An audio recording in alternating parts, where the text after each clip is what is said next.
Manchester United give update on 4 players out of contract and a mad recovery. 4 players are set to be released by Manchester United when their contracts expire at the end of June. Ruben Amorim suggested Manchester United were yet to make final decisions on 4 players into the final months of their contracts. Victor Lindelof, Christian Eriksen, Jonny Evans and Tom Heaton are all out of contract in under 3 months. United tried to sell Lindelof in the summer, but an injury prevented any move from materialising. Eriksen, 33, has indicated he will move elsewhere in the summer, while the injured Evans, 37, has not started since Amorim's first match in charge at Ipswich Town on November 24th, and he has made 1 substitute appearance since then. Heaton turns 39 this month and recently recovered from injury. "We will see," Amorim said when asked if the quartet would leave. "We are thinking about next season, but we have a lot of things to do. We know the Europa League can change a lot of things at our club, so we are focusing on the present, not just the future." Amorim also expressed sympathy with United supporters planning to stage another protest against the increase in ticket prices.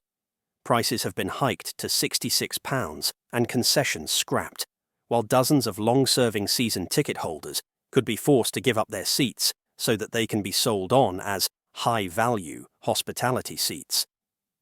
Supporters will stage a sit-in protest after the Manchester derby against City at Old Trafford on Sunday. "I can see that point of view," Amorim acknowledged. "I think everybody here can see that point of view, can understand how frustrated they are. Again, the only thing I can help in that situation is winning games, winning the Europa League, to have more money, to have more flexibility in the budget, to assess all these things. So I will try to do my part to help the fans, but all the people here understand the frustration of the fans." Amorim also reiterated United's confidence that Ahmad will play again this season. The winger sustained an ankle injury 2 months ago and was initially ruled out for the remainder of the campaign, but is now set to make a return in the coming weeks. "I think he is going to play still this season," Amorim added. "I don't know when, but we are really confident on that." Meanwhile, in other news, Amorim breaks silence on Sir Jim Ratcliffe, claiming 5 Manchester United players are overpaid or not good enough.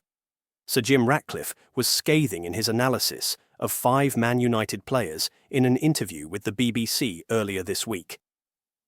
Ruben Amorim has challenged Manchester United's players to prove co-owner Sir Jim Ratcliffe wrong after he said some were overpriced or not good enough. Ratcliffe told the BBC this week that Casemiro, Andre Onana, Rasmus Højlund, Antony and Jadon Sancho are not good enough, and some probably are overpaid. Casemiro and Antony arrived at United within a week of each other towards the end of the 2022 summer transfer window. United paid Real Madrid £60 million, rising to £70 million, for Casemiro and made him their highest earner on more than £300,000 a week. Antony joined from Ajax for a fee rising to £86.3 million, and his salary was quintupled to around £200,000 a week. Onana and Højlund joined the following year for £47.2 million and £64 million, rising to £72 million respectively. Sancho cost £72.9 million in 2021. Sancho and Antony have already been jettisoned by United and are only on loan at Chelsea and Real Betis. Onana, Casemiro and Højlund could all start in Thursday's Europa League round of 16 second leg against Real Sociedad at Old Trafford. "I think, if we are being honest in this moment, everybody, me, all the players, we are underperforming this season," Amorim said. "So we can always change that, and I include myself in that part of the underperforming. You are talking about players like Casemiro, for example, that won everything, and we know these kind of players can play so much better. That is the focus." He was honest on that. The focus is to change his mind and change all the people's minds. If you are a top player playing in this club, even me, a lot of people say I am not good enough for the club. My feeling is that you can change that with results. In training, I feel that they want this really bad. especially for tomorrow. Ratcliffe gushed about Amorim during his media rounds this week, claiming the Portuguese has done a great job, even though United are 14th in the Premier League and set to suffer their lowest finish since they were relegated in 1974.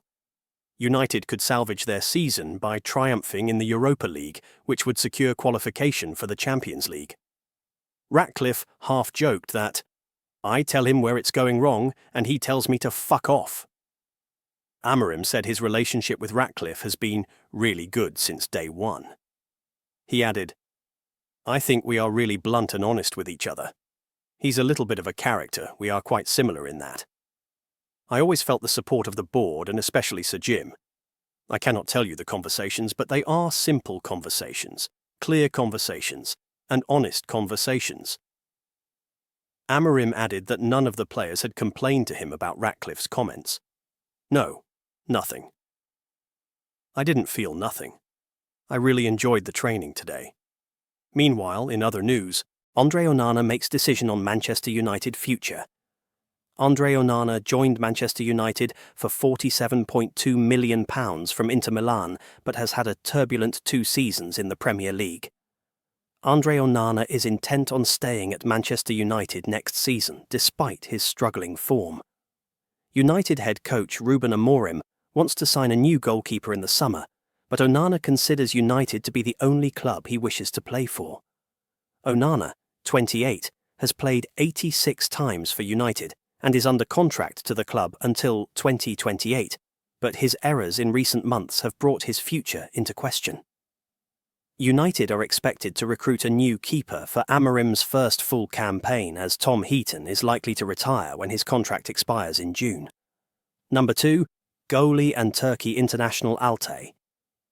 Bayındır's future could lie elsewhere should he seek more playing time before the 2026 World Cup. The Africa Cup of Nations is also staged in December and January in 2025-26, with an earlier start date of December 18th, which could deprive United of Cameroon international Onana for their festive fixture schedule. Onana has made 3 errors leading to goals in the Premier League, in the defeats to Nottingham Forest, Wolves and Brighton, and he was deemed culpable for both of Ipswich Town's goals against United last week. Onana is 16th for save percentage out of 22 Premier League goalkeepers. The former Ajax and Inter Milan goalkeeper made impressive stops from Fulham playmaker Emile Smith-Rowe during the FA Cup 5th round loss, but he also irked the crowd with his slow restarts at goal kicks. United signed Onana from Inter Milan in a £47.2 million deal in July 2023 to reunite him with his former Ajax coach Erik ten Hag. If the club wished to sell Onana, they would require a fee of £28.32 million, the remaining cost of his fee spread over the remaining 3 years of his contract, to avoid a loss under the Premier League's profitability and sustainability rules. Another quirk is United have not outright sold a number 1 goalkeeper since Alex Stepney's 12 years at the club came to an end in 1978. Onana recently switched to the Lyon Sports Group agency, but sources say that was a personal move and not made with the intention of seeking a transfer. Amorim has publicly defended Onana and felt it was harsh to pin Jadon Philogene equaliser for Ipswich on the goalkeeper. He did some great saves that saved our team, and sometimes he has some problems, but that is normal, Amorim said on Friday. And if you look for our team, you can find a lot of players with that issue. I think we are not performing so well as a team, and sometimes players have a problem. People talk about the second goal from Ipswich. He is waiting for the touch of Delap. That is really clear. And then the ball continues to the goal, so that can happen. We just have to support Andre and forget about the past and prepare for the future. Meanwhile, in other news, Ruben Amorim is facing his Erik ten Hag Cristiano Ronaldo moment at Manchester United. Garnacho hit the headlines after storming down the tunnel in the win against Ipswich.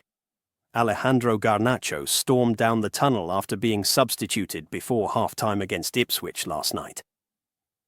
The Argentine international was sacrificed for Noussair Mazraoui on the 45th minute, as Ruben Amorim wanted to bring on a defensive option after Patrick Dorgu's red card. United fans will know that this is not the first time one of their attacking stars has stormed down the tunnel in a strop before the full-time whistle. Cristiano Ronaldo infamously left Old Trafford early after Erik ten Hag refused to bring him on against Tottenham 2 seasons ago. Ruben Amorim is now facing his own Erik ten Hag Cristiano Ronaldo moment with his 20-year-old star. Can he take a leaf out of the former United manager's book when dealing with Garnacho? Ronaldo only appeared 4 more times for United after his touchline tantrum. The all-time great had a fractious relationship from the off with ten Hag, but it was the game against Spurs where things first boiled over publicly. The Dutchman sanctioned Ronaldo by dropping him for the next United game away at Chelsea. Amorim, who has previously left players including Garnacho out of his squad due to discipline issues, could employ a similar tactic to his predecessor. "Was cold and wet, maybe," Amorim said when asked about Garnacho's actions. "The thinking was that we played more in 5-3-1. I know that's a risk because we take the only player now that has 1-against-1 and pace. What I am saying is, I'm going to talk with Garnacho about that. I will talk about that if you want in the next press conference." Ten Hag seemingly ruled the United dressing room with an iron fist. Dropping Ronaldo after his incident was the first instances of him stamping down his authority on his squad. Even though Ronaldo did play for Ten Hag again, and even captained the side in his last appearance for the club in a 3-1 loss at Villa Park, the relationship between the two had broken down after the Tottenham game. Garnacho was dropped against Manchester City, along with Marcus Rashford in December, and was linked with a move to Chelsea last Moncht, although his desire was to remain at Old Trafford. It would not be a surprise if Amorim was to leave Garnacho out of his starting line-up for Sunday's FA Cup tie against Fulham, or potentially even the squad entirely. Meanwhile, in other news, it's not their game. Rio Ferdinand names 4 Man United stars who don't suit Ruben Amorim. Manchester United legend Rio Ferdinand has insisted that Joshua Zirkzee, Harry Maguire, Rasmus Højlund and Matthijs de Ligt are not dynamic or athletic enough to slot into Ruben Amorim's preferred style of play. Ferdinand spoke on TNT Sports after United beat Ipswich Town 3-2 at Old Trafford on Wednesday evening. The Red Devils started off terribly with Patrick Dorgu and Andre Onana getting involved in a calamitous mix-up which allowed Jadon Philogene to tap into an open goal. Amorim's men responded well, restoring parity as Sam Morsy turned in an excellent free-kick delivery from Bruno Fernandes. United would go on to take the lead courtesy of de Ligt, who scored from close range. The game threatened to be turned sour for United after Dorgu was given his marching orders for a reckless tackle on Omari Hutchinson, only for Philogene to equalise just moments afterwards. However, Maguire came up with the goods almost immediately after the break, heading in home Fernandes's corner.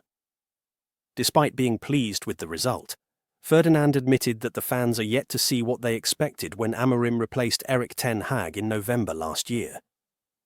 Ferdinand said on TNT Sports, "I think if we're being brutally honest, there hasn't been the progress that we all anticipated." Where he came from, how successful he had been, and the silverware he brought to Sporting, the anticipation of him coming was like, wow, what an opportunity we've got now with this young manager, and it hasn't transferred here. I sat with him the other day and you can see there's a desire, there's a work ethic behind the scenes, and he's nipping at everything to try and get this right and turn it around, but things haven't been smooth for him, and he hasn't managed to get it to where he wants to at this point in time. Ferdinand added, "I think he needs to just get to the end of the season, really regroup, and then start building again, building the team and coaching the team, because right now they've been stuttering along, and that's probably being polite. I watched Sporting a few times, in Europe especially. They were an athletic, dynamic team. That was one of the staples of that team, the hallmarks of that good team that was winning things."